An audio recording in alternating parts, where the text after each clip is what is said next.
Hello everyone, welcome to my channel.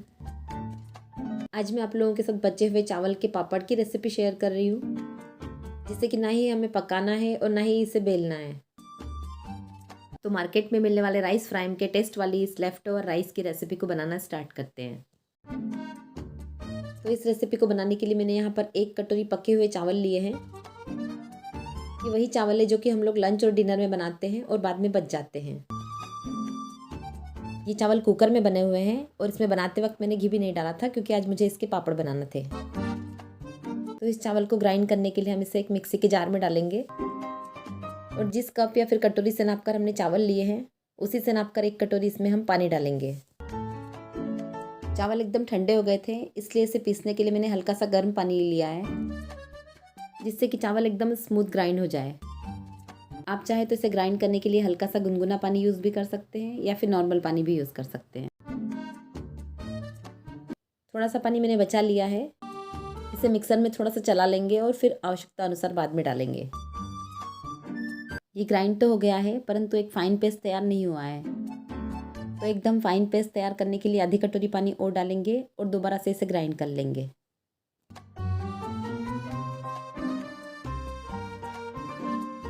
पानी डालकर grind करने से पहले इसे अच्छे से मिक्स कर लेंगे।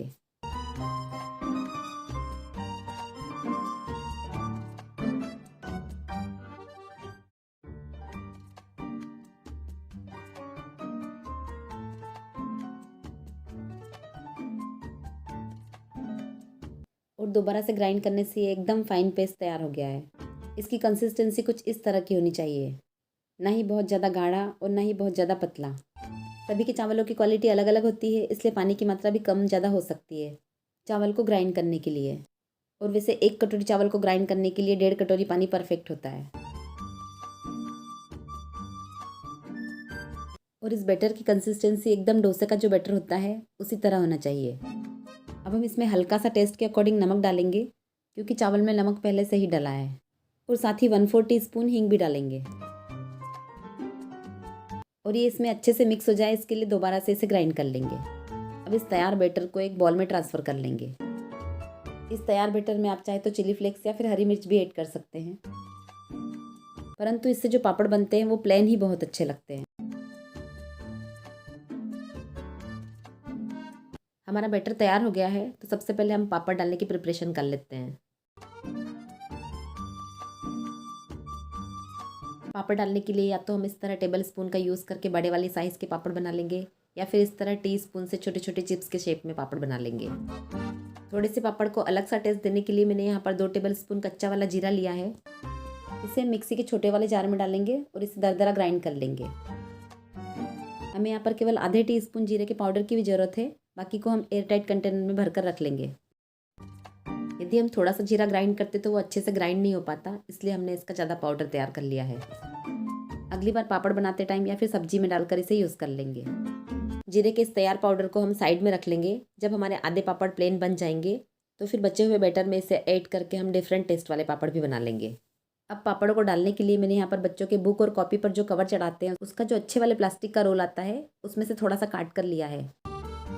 चाहे तो आप फ्रीज मेड का इस्तेमाल भी कर सकते हैं, परंतु पतले प्लास्टिक का इस्तेमाल बिल्कुल भी ना करें। और यदि आपके पास मोटा वाला प्लास्टिक ना हो तो पतले वाले प्लास्टिक को पापड़ डालने से पहले ग्रीस कर लीजिए, क्योंकि पतले वाले प्लास्टिक पर डालने से पापड़ अक्सर चिपक ही जाते हैं। और यदि बाई चांस आपके पापड़ चिपक जाते हैं प्लास्टिक शीट पर, तो आप उस प्लास्टिक शीट को पीछे से गीला कर लीजिए पानी से। और ऐसा करने से प्लास्टिक शीट पर चिपके हुए पापड़ इजीली निकल जाते हैं थोड़ी देर में। मैं यहाँ पर एकदम छोटे छोटे से पापड़ बना रही हूँ, जो कि बनने के बाद एकदम चिप्स की तरह लगे।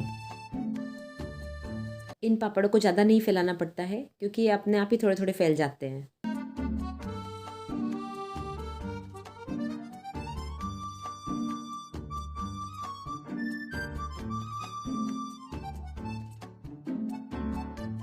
ये पापड़ सूखने के बाद काफ़ी पतले हो जाते हैं, इसलिए हमें डालते टाइम थोड़े से इसे मोटे ही बनाना है। और यदि ज़्यादा पतले पापड़ बनाते हैं तो तलने पर वो बहुत जल्दी लाल हो जाते हैं, इसलिए थोड़ा सा मोटा ही डालेंगे।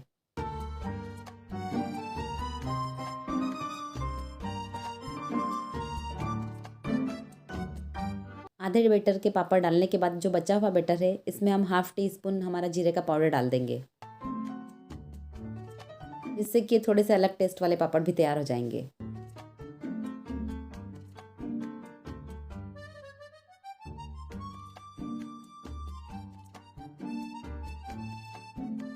जीरे के टेस्ट वाले पापड़ भी मैंने सारे डाल दिए हैं और इस तरह हमारे 2 प्रकार के पापड़ बनकर तैयार हैं। सारे पापड़ों को मैंने डायरेक्ट धूप में ही डाल दिया था। अब इसे हम शाम को देखेंगे। शाम को ये पापड़ करीब 80% सूख चुके हैं। चाहे तो आप इन्हें पलट दीजिए या फिर इसे ऐसे ही छोड़ दीजिए। अगले दिन ये पापड़ अपने आप ही प्लास्टिक को छोड़ देते हैं या फिर अपने आप इजीली निकल जाते हैं। जीरे वाले भी कुछ पापड़ को मैंने पलट दिया और बाकी को ऐसे ही छोड़ दिया है।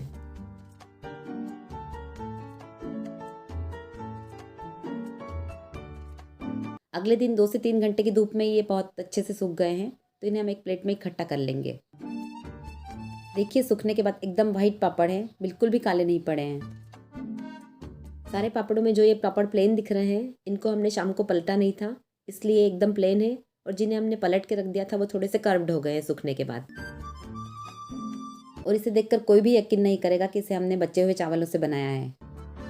तो इस तरह ये एक दिन में बनने वाली बिल्कुल आसान सी रेसिपी है। ना हमें कोई पकाना है ना बेलना है, मात्र 5 से 10 मिनट में एकदम बहुत सारे पापड़ बनकर तैयार हो जाते हैं। इसे अच्छी तरह सुखाकर एयरटाइट जार में भरकर साल भर 2 साल तक इसे स्टोर करके रख सकते हैं। ये बिल्कुल भी ख़राब नहीं होते हैं और खाने में ये बहुत ही ज़्यादा स्वादिष्ट लगते हैं। इसे आप राइस फ्राइम भी कह सकते हैं, राइस वेफर्स भी कह सकते हैं या फिर चावल के चिप्स भी कह सकते हैं। आप चाहे तो इसका शेप पापड़ की तरह बड़ा भी बना सकते हैं और इसे पापड़ भी कह सकते हैं। चलिए मैं इसे गरम तेल में आपको तल कर दिखाती हूँ। मात्र सेकंड्स में ही ये पापड़ तलकर एकदम फूल जाते हैं। तलने के बाद ये पापड़ एकदम क्रिस्पी लगते हैं और इसका टेस्ट सेम जो मार्केट में राइस फ्राइम्स मिलते हैं उसकी तरह ही आता है। एक बार जब ये पापड़ आप बनाकर टेस्ट करेंगे तो हर बार आप चावल ज़्यादा बनाएंगे इस पापड़ को बनाने के लिए। ये टेस्ट में इतने अच्छे लगते हैं। बस हमें इस बात का ध्यान रखना होता है कि पके हुए चावलों में पहले से ही नमक डला होता है, तो नमक बहुत सावधानी से डालें, क्योंकि चिप्स और पापड़ की क्वांटिटी सूखने के बाद बहुत कम हो जाती है और उसमें अक्सर नमक तेज हो जाता है। कुछ पापड़ों को मैंने आपको फ्राई करके दिखा दिया है। ये जीरे वाले पापड़ भी हैं, ये भी उतने ही क्रंची है जितने कि ये बिना जीरे वाले पापड़ हैं। और देखिए तलने के बाद भी एकदम वाइट है। दोनों टाइप के पापड़ों को मैं तोड़कर दिखाती हूँ कि ये कितने क्रिस्पी हैं।